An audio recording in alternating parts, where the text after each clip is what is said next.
Welcome to the dsm-firmenich product theatre, where we're going to be focusing on the wonderful world of HMOs.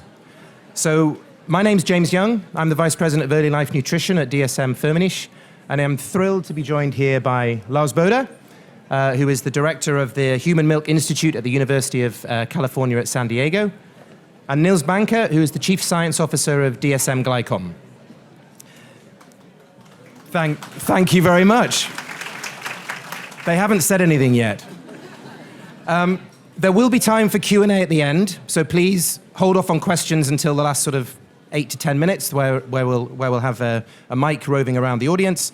But please be prepared to ask questions to these two gentlemen. So we all know that the best nutrition for infants is human milk. When breastfeeding is not possible, though, the ideal should be to try and provide the closest to what nature has provided through infant formula. And one of the most important components in human milk are human milk oligosaccharides. So Lars, can you tell us a little bit about HMOs, please? All right, well, good afternoon, everyone. Who knows about oligosaccharides? Let's show hands real quick. Okay, lots of hands. Okay, so we don't have to talk about this anymore. All right, so let's summarize this for those who don't know about oligosaccharides. It's the third most abundant component in human milk after lactose and lipids. Concentrations of oligosaccharides total is more than total protein, so more oligosaccharides than there's proteins. And there's about 150 to 100 different oligosaccharides depending on who you ask and what kind of criteria you set, what is an oligosaccharide and what kind of measurements you use for that. So 150 different oligosaccharides, let's say, that's 150 different structures, and we believe that they all do different things. So just because they're called human milk oligosaccharides doesn't mean that they all do the same thing.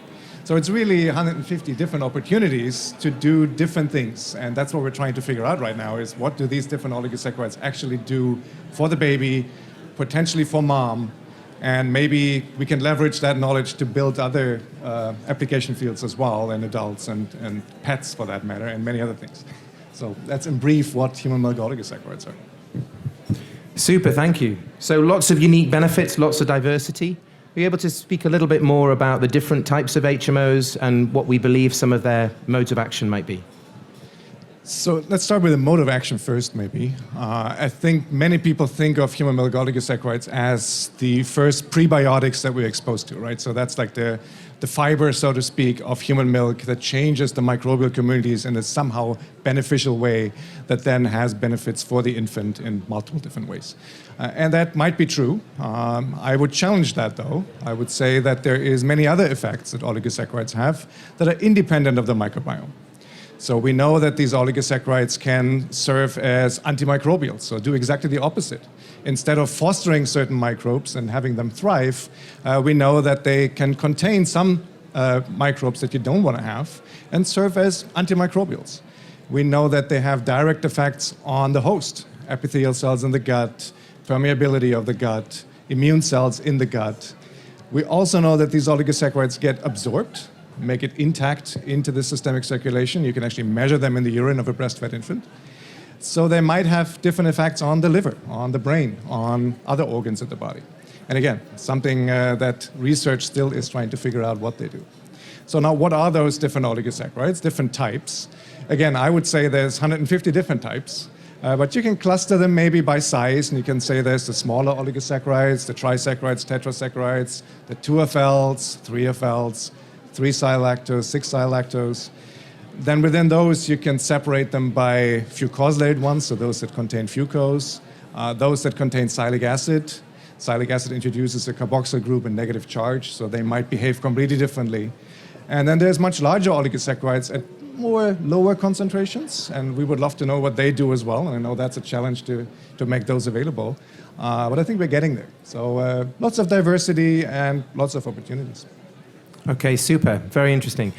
Now, you might be wondering how these things are made. So Niels, the Chief Science Officer of Glycom, has been responsible for a lot of the work that we've done within dsm-firmenich. So please, Niels, tell us a little bit more about how we make these. Yeah, of course, mom is, of course, the best. She can do all 150. We are not there yet. We are working on it. We are, instead of using mom, we are actually using microbials to do it. So we have a microorganism This one is a teddy bear of a microorganism. This one is just 800 trillion times bigger than the one we are using in our production facility. So we have a lot of them, and they are producing by precision fermentation. They are doing one or the other HMOs, depending on how they are programmed. And for those of you who don't know what a fermentation is like, I have a fermenter here. This one is a small lab fermenter, 250 ml. But actually, the size we are using in production of these HMOs are only 1.7 million times bigger. So it's plus 400 cubic meter. So it's large-scale production we are doing by these microorganisms and have a broad range of HMOs coming on. We are having 8 now and are working on getting extras all the time. One of the things is, of course, that there's a lack of knowledge of what they're doing, and one of the things to do there is to make them available for research. So we are working also on experimental stuff to make molecules that we don't know the effect of, but just to get research going, because the only other source to get them from is mother's milk, and that's very tedious if you want to work with grams and kilos of them. So, yeah. Precision fermentation by microbes, that's the way we are doing it. Mom is doing it much better, but we are working on it. Very good. Thanks very much, Niels. So the message I got there was that they're available, but there's still research to be done. So if you were to be a betting man, where would you say the most innovation needs to come from, where the big areas are for HMOs? Yeah, I guess that, of course, it's obvious to put it into the infant formula and make sure that the babies that are not as lucky to get breastfed are getting it as good as possible. But I also think that over time we will find out that these molecules can actually have benefits for a lot of other. I'm eating my HMOs every day and are happy about it. So it might be that you will do that at a certain time, and that it's beneficial for other things also. So again, research is coming on, but there's still a lot of things to explore. And Lars, what about your perspective on the most interesting areas at the moment on HMO science? So first of all, I'm keeping this here. It's really cute. So I think in the infant We need space, that for the factory. Oh, sorry. Sorry. So I think in the infant space, early life nutrition space, there is a lot to discover still, what the oligosaccharides do. And the beauty now is that we have some of these oligosaccharides available at gram, kilogram, and in some instances in ton quantities, which was not the case a few years ago. So you were very limited to do research with these oligosaccharides to find out what they actually do. You could buy them maybe to do tissue culture experiments in very small volumes, but to do animal studies was often prohibited, and to do a clinical study with them certainly was not possible. So getting more and more of these oligosaccharides available will open a lot more knowledge space. So that's great. Right now we're talking about, of course, 2-FL and 3-FL and desylated lactoses and LNT, that they might have the best or the most pronounced effects, but that's really because they're available to study. So all the larger oligosaccharides that we don't have available, we don't know what they do because we don't have them available. So that's like almost a catch-22 there. So what I see in the adult space, and that's quite exciting, studies that show effects in IBS, might be effects in IBD. We've shown in animal studies that they have an effect on arthritis. So working not on the microbiome, but more on macrophages and reducing macrophage inflammation, which is very important for arthritis. And the same is true for atherosclerosis. So your foam cells, macrophages in your vessels, we could potentially reduce their inflammation. I'm playing here with the E. coli here. Reducing the inflammation of those macrophages and reduce atherosclerosis, which leads to heart attack and stroke, still the #1 killer in the world today. We're still in the US, I think we lose about 18 million people to heart attack and stroke a year. So that's huge numbers. So if we can expand the application field to adults, I think there's a lot of opportunity there. Wow, very interesting. Now, we have an opportunity to ask these two gentlemen questions. So can I open up the floor for any questions from the audience? We have a microphone that will be roaming if needed. Put your hand up and feel free to ask any question. Don't be shy. Don't be shy.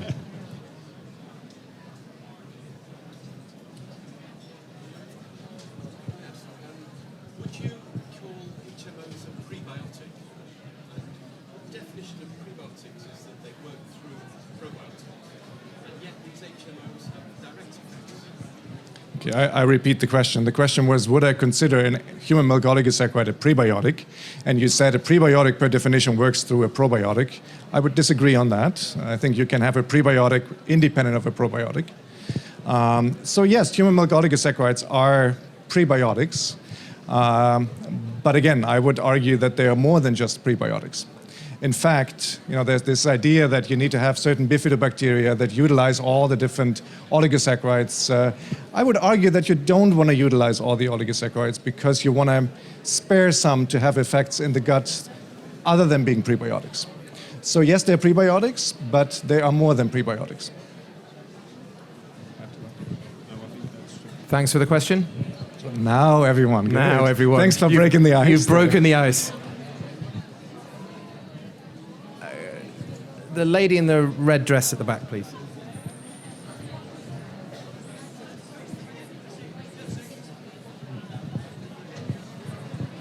Thank you.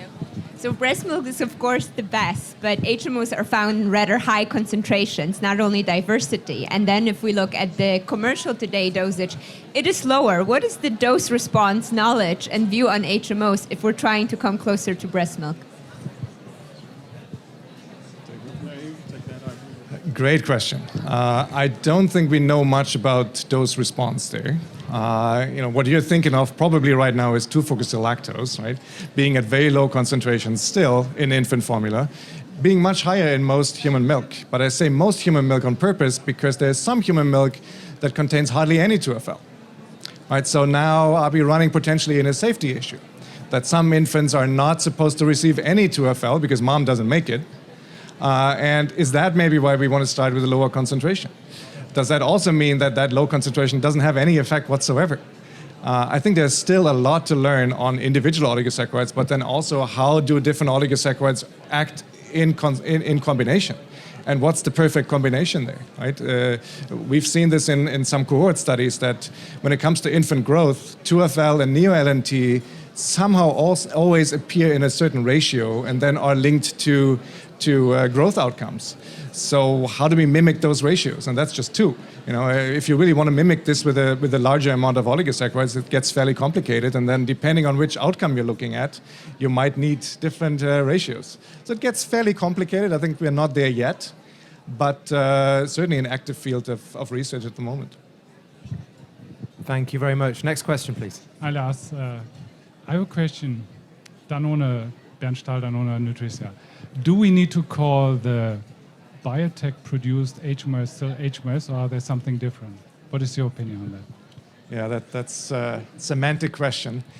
They're still human milk oligosaccharides per definition because it's the same oligosaccharides by structure than what we have in human milk. Do we have to call them something else because they're not human? They're not made in humans, but the structure is the same. So I don't know. It becomes a regulatory thing, maybe a marketing thing. I don't know how you're going to solve that. I personally think they're human milk oligosaccharides, independent of where they're made. They will likely have the same effect than the ones that you have in human milk because they're structurally identical. So I don't know exactly how to answer that best. And yeah.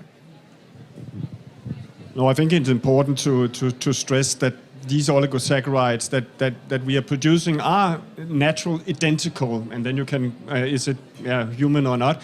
Is the insulin that you are giving to people that is the complete human structure the same? Yes or no? So it's it's a question of words, but the structure is identical to what mom is producing. Next question, please. My name is Sandra Einand. Very nice to be able to discuss these things with you. I have a philosophical question. Why are we having that much HMOs, 200, even 150 to 200 HMOs? Why is it so complex, and why, what is your, and that's a question for Lars, but what is in the end DSM's approach in how to tackle this complexity? I understand you're reaching 8, but how far do we need to go in order to match, and should we match the amount present in breast milk? So I'll start there maybe with the philosophical part of why do we have 150 different ones? I think that's a great question, and we don't have a definite answer for it. And you could argue that do we still need 150 different oligosaccharides? Were they maybe invented throughout evolution for different stressors, different pathogens that we were exposed to protect us from them? Is there other factors throughout evolution, metabolic effects or others that we were exposed to and that those oligosaccharides had a benefit? So do we still need that at this point where we don't have that high pathogen burden, at least not in the developed world? Maybe we do need them in the future again. You know, the next pathogen might come around. COVID, I think, taught us a lesson there.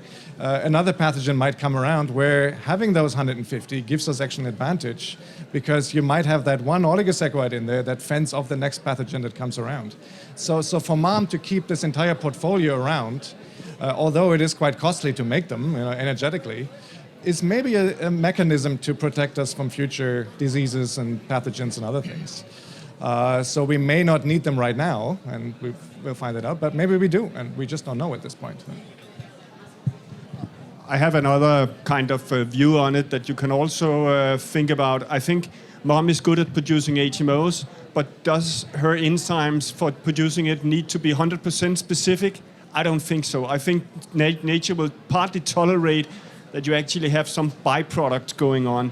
So I think maybe some of the HMOs, there are some main ones that is made, but then there's the enzymes are not 100% specific when they're making the synthesis, so there will be byproducts made.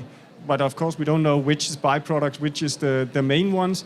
I just guess that if evolution doesn't have a really selective pressure, that maybe two can do the same job more or less, then why have a dedicated enzyme for, you don't have it for all of them. So there's something going on there also. Mom is nearly perfect, but not 100% maybe. So yeah, that's another view. Yeah, okay. So, yeah. Hello, my name is Connie. Do you think that bifidobacterium plays a big role in digesting this HMO? Yes, we know that some bifido digest human milk oligosaccharides clearly. Is that a good thing always? I don't know. Sometimes you may want to have some of those oligosaccharides left to do other things. But it's not only bifidobacteria. We see that Bacteroides and many other bacteria utilize human milk oligosaccharides, not all of them, but specifically certain linkages can be broken up by other bacteria. And in the end, there's not just one strain living in your gut. There's a consortium of different bacteria, and in concert, they're able to do many different things that individual strains, that's interesting to look at, maybe also from a probiotic perspective. But in the end, you have a consortium in your gut, and they act in concert to break down oligosaccharides, to make postbiotics and other things. And again, maybe you don't want to break down all the oligosaccharides because you want to have them intact to do direct effects on the host. So, do you think the relation really correlate between the this HMO and the microbiota? Whether I believe that there's a correlation between those? Yeah. Yeah, I think so. Okay, thank you. Hello, thank you very much for the session. My name is Olga from Cambridge. So we are currently analyzing HMO data as well in relation to infant growth and overall health. Of course, we don't do 150 species maybe like you do. We shortlist into 7 because I think it's based on abundance. And I think our collaborator from UC Davis, they're keen to just do 7. We have 2FL, 3FL, but basically my question from our own analysis, what strikes out most is not 2FL, but sialylated HMO, so 3SL and 6SL. So I wonder if you have that as well, or we're also quite cautious if it's just like some noise or if it's real finding or not.